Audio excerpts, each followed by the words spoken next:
The leaders of the European Union are trying to reach an agreement on the investment budget in the bloc for the next 7 years. The UK withdrawal from the EU has led to the loss of a large contributor, and some countries want cuts in some of the funds.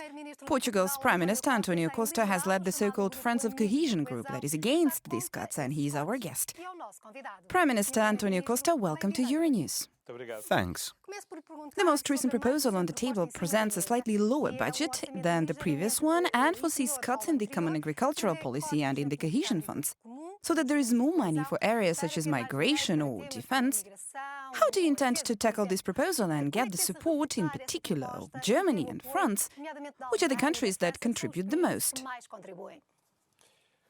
I think that this proposal is bad in several aspects. It does not correspond to the global financing needs identified by the European Commission and the European Parliament. It seems to forget that the European Parliament, which in the end is going to have the decisive word, intends to approve or reject it. The four largest political groups in the Parliament are saying that Europe must have a budget to meet the ambitions it expressed in its strategic agenda. We cannot continue to promise a lot to Europeans and give them too little. I am very adamant that the cohesion policy and the common agricultural policy must be reduced. They should not suffer any cuts because not only are these fundamental policies to the Union's identity, it also brings the European Union closer to its citizens' daily lives. These funds are also fundamental to pursue two of the biggest challenges that Europe faces, the transition to a digital society and the climate transition. None of this is possible without a good cohesion policy and a good common agricultural policy. You mentioned the role of the European Parliament, which has asked for an expansionary budget and has threatened to use its veto power. President David Sassoli has been relatively clear on that. Are you worried that there may be a long delay in the final approval of this budget, which could call into question programs that are already underway? How are you hoping to convince your colleagues in the Council to meet the demands of the Parliament? It would be important for the European economy not to add more factors of uncertainty, so we need to get an agreement as soon as possible, not only with the Council, but also with the European Parliament. It's clear that haste is not always a good advisor. Between a bad deal and a hasty deal, it is better to have a good deal. But there is also a question here of understanding what is important for citizens and the future of the economy. The European Commission defends investments in innovative areas such as ecology, science, digital, and to reconvert the workforce. Will this make Europe more competitive against the United States and China compared to traditional policies? Such a contradiction between traditional and new policies do not exist.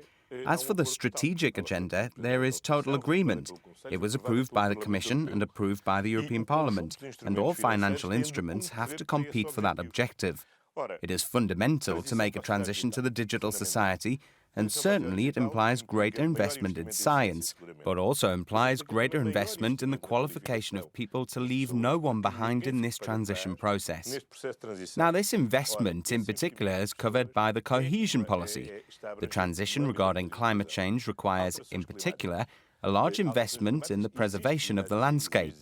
If we have a more sustainable agriculture, we can protect the forest, which has a big role as an absorber of carbon dioxide.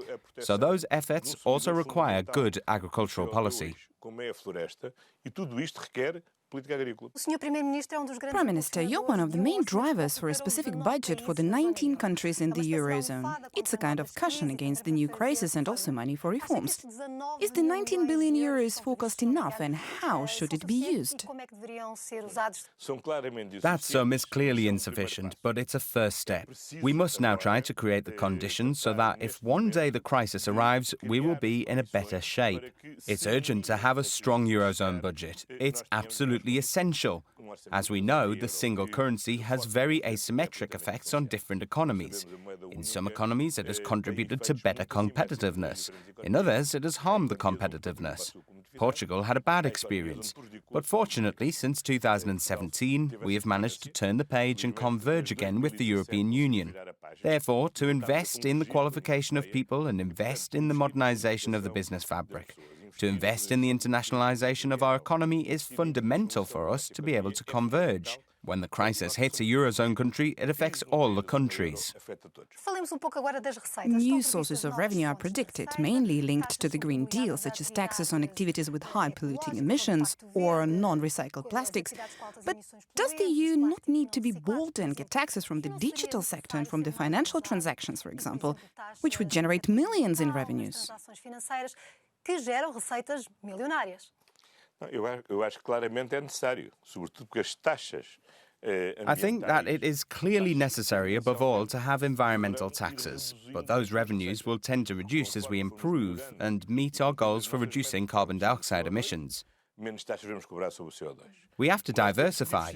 Today, there is a set of activities that are developed in a transnational space, and each member has an enormous difficulty in taxing these activities on their own. That lack of taxation puts enormously unfair competition for small and medium-sized companies, but also for large companies which have their activity in a specific territory. The adequate scope for the taxation of these diverse economic activities is the European scope.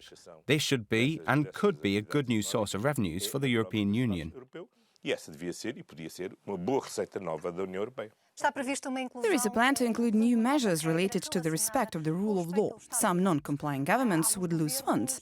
Some countries of the so-called Friends of Cohesion group, such as Hungary and Poland, strongly dispute this rule. Do you think that it would be useful? Do you agree with it?